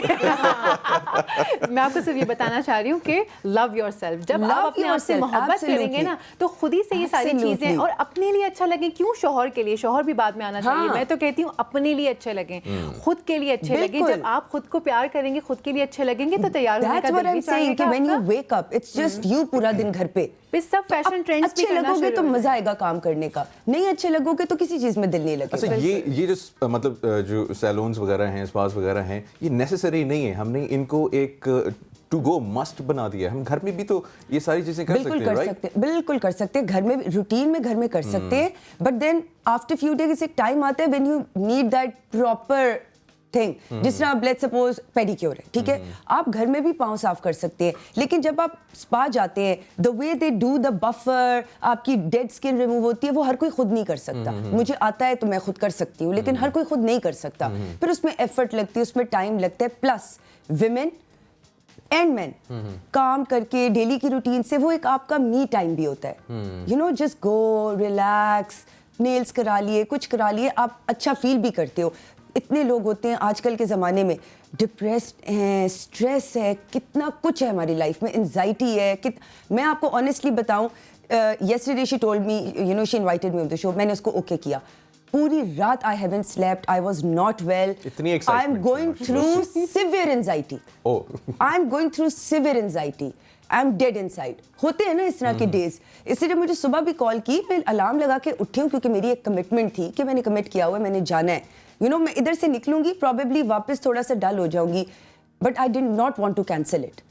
I wanted to get up, get ready and fulfill my commitment. Just come here and just feel happy. यकीन जानिए यही वो रीज़न था राबिया को मुझे यहाँ पर बुलाने का। वैसे मैं किसी भी इन्फ्लुएंसर को बुलवा सकती थी, लेकिन राबिया को यहाँ बुलाने का मकसद यही था कि आप देखें कि अप्स एंड डाउन्स होने के बावजूद ज़िंदगी नहीं रुकती। बंदा मोटिवेटेड रहना चाहिए, बंदा उठना चाहिए। ज़िंदगी में बहुत सारी चीज़ें चलती हैं और इन्फ्लुएंसर बनना भी आसान काम नहीं होता। आप देखें, जो आप इंस्टाग्राम पे या डिफरेंट सोशल मीडिया प्लेटफॉर्म्स पे चीज़ें देख रहे होते हैं, इन्फ्लुएंसर के ऊपर भी बहुत जिम्मेदारी होती है। ऐसा नहीं है खाली के बस तस्वीरें लगा दी आपने। और बहुत कितनी दफा ये हुआ है कि किसी को मोटिवेट करने के बाद आपका खुद का डाउनर आ गया, ठीक है, आप बेड में, मैं लेटी होती हूँ, अक्सर होता है इधर से आंसू भी निकल रहा होता है फॉर नो रीजन। आप वैसे भी कभी एनर्जी आप अब्सॉर्ब कर लेते हो, डाउन हो रहे होते हो। एंड इंस्टाग्राम पे जब मैं देखती हूँ मैसेजेस आ रहे होते हैं, इतने ज्यादा लोग जो आपको फॉलो कर रहे होते हैं, इट हैज बीन 2 days, हमने आपकी कोई स्टोरी नहीं देखी, इज एवरीथिंग ओके, जब पूछते हैं उसकी खातिर कि यार लोग इतना वेट भी कर रहे होते हैं आपके बोलने का।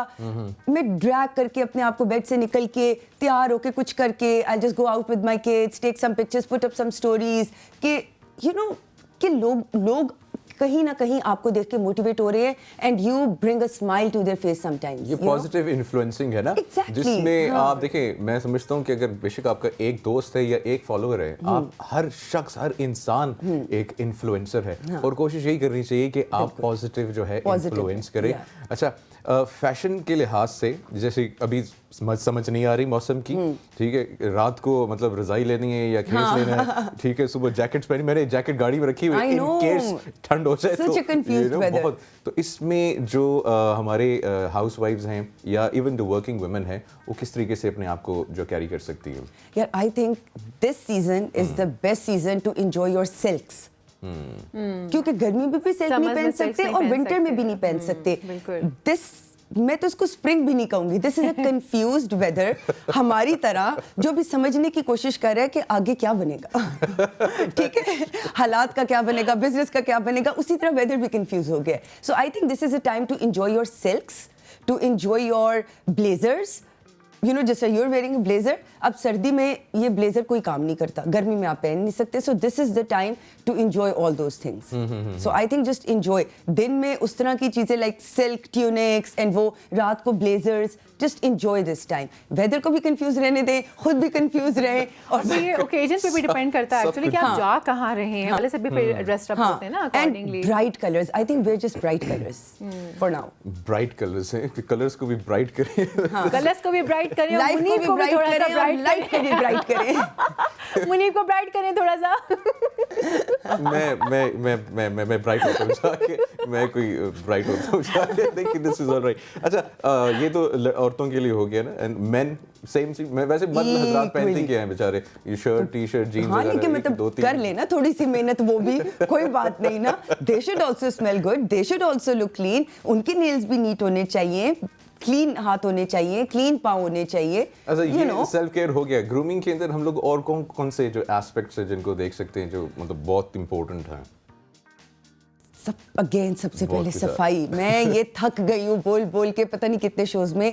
सफाई, your hair cut, what looks good. ये नहीं कि कहीं से दाढ़ी बड़ी हुई है तो बड़ी हुई है, 2 दिन शेव की है, नहीं की है, अच्छा 2 दिन छुट्टी है, मैंने शेव नहीं करनी। यार प्लीज कर लो, कोई बात नहीं। So yes, all these things, nails properly clipped हो, properly clean हो, smell good, ये grooming is this.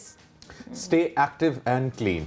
ये जो छुट्टियों में जो लेजी हो जाते हैं ना, हाँ, तो ये नहीं होना चाहिए। ये सभी के साथ हो जाता है, छुट्टी होती है तो बंदा वैसे ही लेजी हो जाता है। लेकिन मुझे लगता है कि जब आप डाउन हो, थोड़ा सा डाउन फील कर रहे हो, छुट्टी हो, आपको ज्यादा तैयार होना चाहिए ताकि आप थोड़ा मोटिवेटेड रहें, थोड़ा सा हैप्पी आते भी हैं ऐसे डेज डाउनर वाले, ठीक है, डाउन हो जाए, बेड में लेट जाए, लेकिन तैयार तो रहे।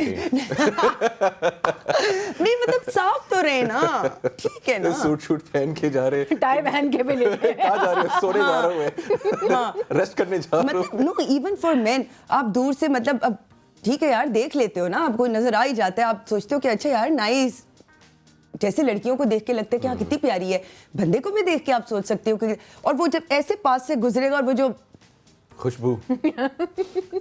आप बेहोश हो जाते हो। सो देखो, लड़कियों ने भी अच्छा स्मेल और गुड सब कुछ करना है, तो बंदे भी कर लेना। ठीक है, आप थके हुए आए हो ऑफिस से, मतलब आके जाओ ना, जाके मुंह हाथ धो के आके बैठ जाओ। ये बड़ी पत्ते की बातें हैं और जो राबिया कर रही है, ये देखे ख़वातीनो हजरात, ये एक फन साइड है, एक मतलब एक बड़े अच्छे और कैजुअल जो वे में जो एक आपको इंफॉर्मेशन शेयर की जा रही है कि साफ सुथराई जो है ये बहुत इम्पोर्टेंट है। I just wanted to clear this concept. When people talk about fashion, what all they talk about is makeup, jewelry, clothes. ये बाद में आता है। आज मैं वो कॉन्सेप्ट चेंज करना चाहती हूँ। मैं ये सोच के आई थी आने से पहले। बहुत जबरदस्त कॉन्सेप्ट है। मतलब जैसी राबिया को कहीं दूर से मर्द हजरात, oh my God Rabia,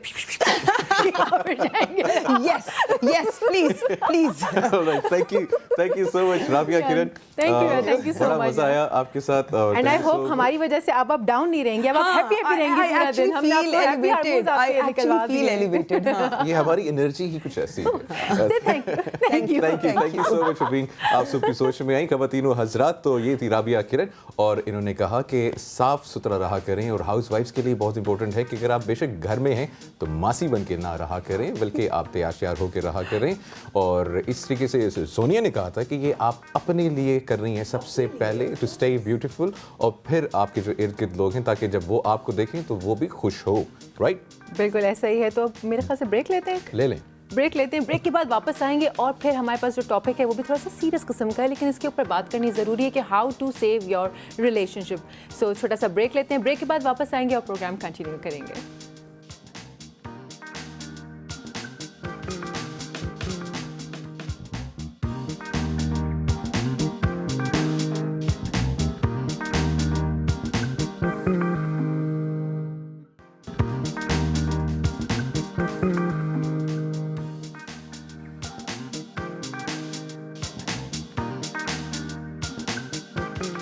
welcome back everyone.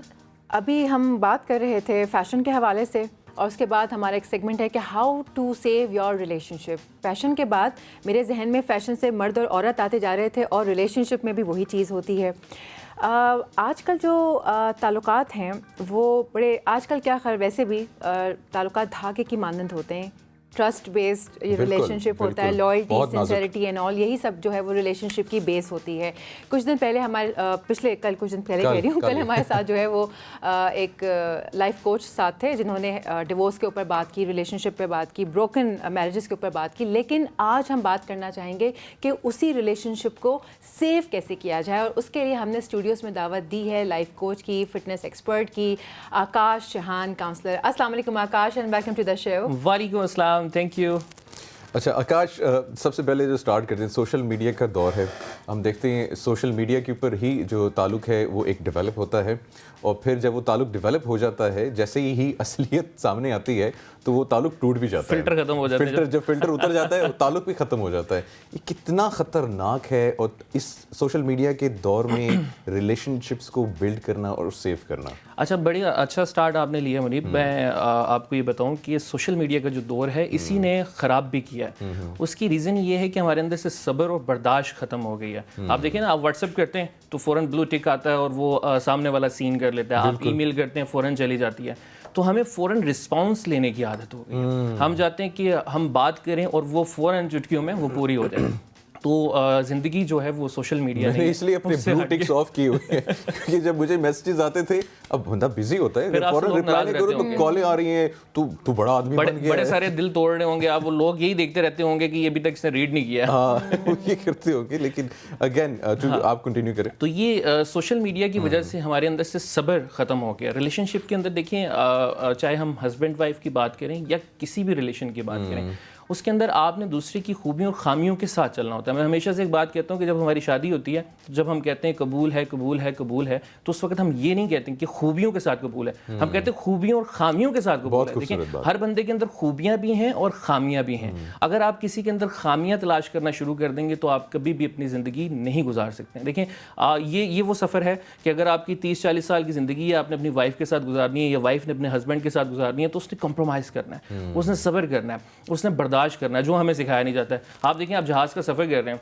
आपके साथ वाली सीट पे कोई ऐसा पैसेंजर बैठा है कि जिसके साथ आप बैठना नहीं चाह रहे हैं, लेकिन आपके पास कोई ऑप्शन नहीं है, आप हवा में हैं, आपने पैसे भरे हुए हैं, आपने सर्वाइव करना है, वहाँ से आपने वो ट्रैवल करके जाना है और बर्दाश्त करना है। तो उसी तरह से हमने अपने लाइफ पार्टनर को भी उसकी खूबियों और खामियों के साथ अपनी ज़िंदगी गुजारनी है, ना कि सिर्फ हम खामियाँ ढूंढें।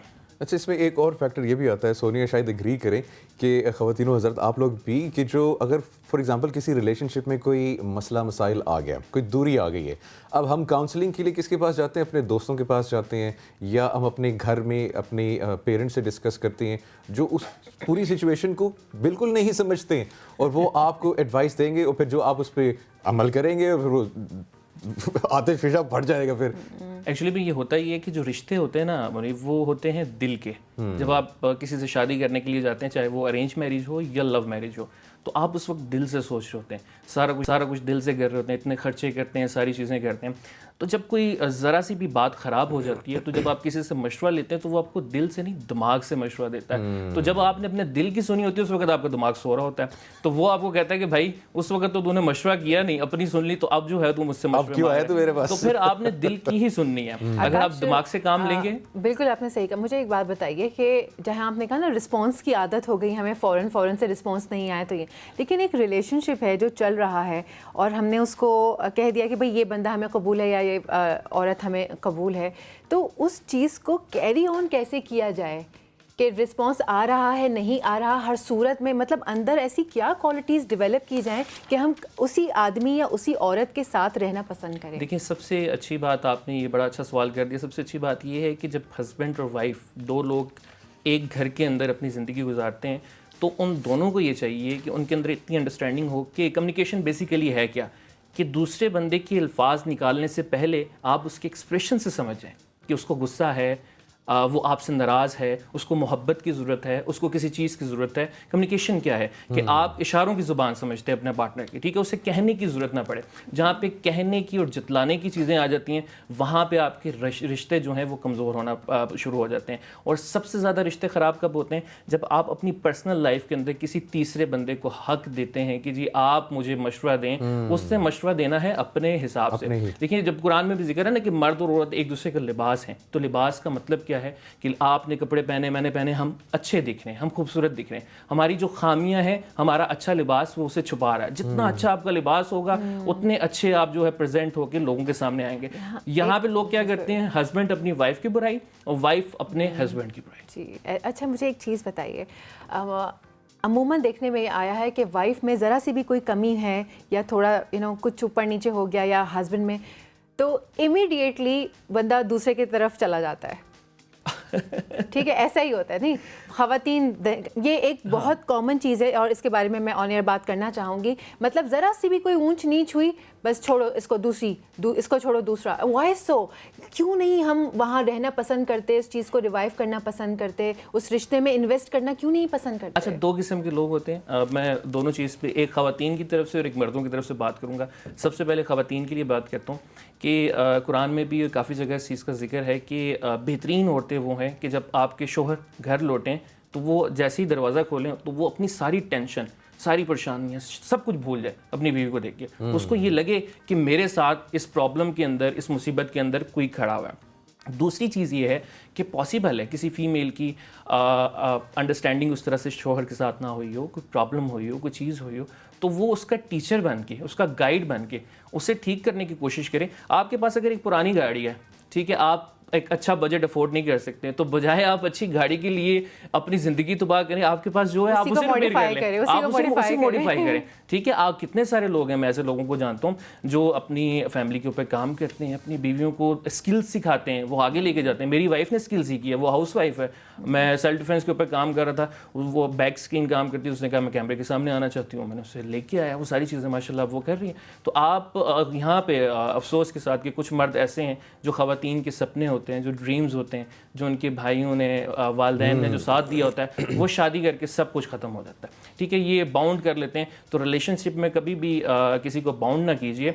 आपके साथ शादी हुई है उसकी, वो कोई आपका गुलाम नहीं बन गया, चाहे मेल है या फीमेल है। मेल भी ऐसे करते हैं और फीमेल्स भी अब ऐसे करती हैं। आपको ऐसा लगता है कि आपने शायद किसी को ना ख़रीद लिया है और वो आपका ग़ुलाम है। आप कहेंगे तो वो उठ जाएगा, आप कहेंगे तो वो सो जाएगा, आप कहेंगे तो वो खाएगा, आप कहेंगे तो वो अपने दोस्तों से मिलेगा। ये मेल्स में भी है और फीमेल्स में। पोजेसिवनेस जो बहुत ज़्यादा हो जाती है, पोजेसिवनेस कहेंगे इसको, या ये कंट्रोल? नहीं, इनसिक्योरिटी नहीं होगी ये। इसको ये एक अजीब सी चीज़ है, इसको मैं दिमागी बीमारी कहूँगा कि आपको ये लगता है कि आपका किसी के ऊपर हक हो गया है तो आपने उसको ख़रीद लिया है। हर बंदे के जज्बात हैं। इसका मतलब ये नहीं है कि कोई अपने दोस्तों के साथ टाइम स्पेंड करेगा। जैसे मेल करते हैं वैसे फीमेल्स को भी टाइम चाहिए। उन्होंने भी अपनी फ्रेंड्स में जाना है, उन्होंने भी अपने रिलेटिव्स में जाना है। तो आप जब किसी के ऊपर पाबंदी करते हैं तो ऐसे ही है कि किसी को आपने पिंजरे में कैद कर। अच्छा, इसी से ना मुझे एक याद आया, हमारे कुछ दोस्त थे वही डिस्कस कर रहे थे एक्सप्लॉयटेशन। जो आपने कहा ना कि अभी एक रिश्ते में शादी होती है, एक रिश्ता है जिसमें आपने कॉम्प्रोमाइज़ करना है, एक दूसरे के साथ, एक दूसरे के जो है ना मतलब साथ चलना है। इसमें एक्सप्लॉयटेशन की भी आता है। With respect to all the women, मर्दों की तरफ से भी गलतियाँ होती हैं, लेकिन लड़कियाँ कुछ ऐसी करती हैं कि अब मैं तुम्हारी जिम्मेदारी हूँ, मेरे जितने भी खर्चे हैं तुमने उठाने ही उठाने हैं। अच्छा, वो जिम्मेदारी में भी ऐसे वो कुछ बर्डन लाइज कुछ चीज़ों को कर देती हैं। हर बंदे की कैपेसिटी है। ठीक है, एक बेचारा रिक्शा चलाने वाला है तो वो आपको शायद 5 स्टार होटल में खाना ना खिला सके। ठीक है, आपकी ख्वाहिशात जो हैं वो हमेशा अधूरी रह जाती हैं। ज़रूरियात हर बंदे की पूरी होती हैं, अल्लाह ने उसका ज़िम्मा उठाया है, और ख्वाहिशात हर बंदे की अधूरी रह जाती हैं। आप ख्वाहिशात के अंदर अगर अपने पार्टनर को डिग्रेड करते हैं और इस तरह की चीज़ें करते हैं तो ये उसके साथ जुल्म करने वाली बात है और उसकी हाय लेने वाली बात है। मैं तो यही कहूँगा। बड़ी खूबसूरत बात की है। और बहरहाल लास्ट में अगर बहुत क्विकली कोई एडवाइस देना चाहें आप सब लोगों को। बिल्कुल ये एडवाइस है कि देखिए, जो जहाँ से हमारा स्टार्ट हुआ था कि खूबियों और खामियों के साथ रहना सीखें। जो आपका रिश्ता है, जैसे सोनिया ने कहा था कि बजाय आप दूसरे लोगों की तरफ जाएं और चमकती हुई चीज़ों को देखें, हर चमकती हुई चीज़ सोना नहीं होती है। तो आप अपने रिलेशन को बिल्ड करने की कोशिश करें, अपने लाइफ पार्टनर के ऊपर काम करें, चाहे वो मेल है या फीमेल है, और उसके ख्वाब पूछें, उनको पूरा करने में उसका साथ दें। बहुत खूबसूरत बात, बहुत अच्छी बात कही। बहुत बहुत शुक्रिया हमें ज्वाइन करने के लिए। बहुत शुक्रिया आपका मैडम। बहुत थैंक यू सो मच जी। तो ये कुछ एडवाइसेस हैं ख़वातीनों हज़रात, और हम सबको एक दूसरे के साथ जो है शाना बशाना चलना है। रिलेशनशिप्स हैं, ये कम्युनिकेशन से बेहतर होते हैं, आपस में जो है कम्युनिकेशन और केमिस्ट्री अच्छी होनी चाहिए। और काउंसलर्स को बुलाने का मकसद ही ये है कि हमारे ज़रिए एक छोटी सी कोशिश है आप तक पहुंचाने की कि अगर आपके दिमाग में कोई ऐसी बात चल रही है तो इन काउंसलर्स की बातों से शायद आपकी वो गुत्थी सुलझ सके और आप अपने रिलेशनशिप को बेहतर कर सकें। बिल्कुल ऐसा ही है। तो इन चीज़ों को सीरियस समझें, और जैसे उसने बात की कि ख्वाहिशात हमेशा अधूरी रह जाती हैं, ज़रूरियात तो अल्लाह हमारी पूरी कर ही देता है। उन ख्वाहिशात को बुनियाद बना के जो है रिश्ते ख़त्म नहीं करने चाहिए, बल्कि एक दूसरे का साथ निभाना चाहिए। और इसी नोट पे मैं और सोनिया आपसे लेंगे इजाज़त। उम्मीद करते हैं कि आपको हमारा प्रोग्राम बहुत अच्छा लगा होगा, और आप हमें फेसबुक पे फॉलो भी कर सकते हैं। सुबह की सोच आप लिखेंगे, सर्च करेंगे। जी, हम सारे सोशल मीडिया प्लेटफॉर्म्स पे अवेलेबल हैं। आप हमें कहीं पे भी टच कर सकते हैं, सब्सक्राइब कर सकते हैं, फॉलो कर सकते हैं, अपने फीडबैक से आगाह कर सकते हैं।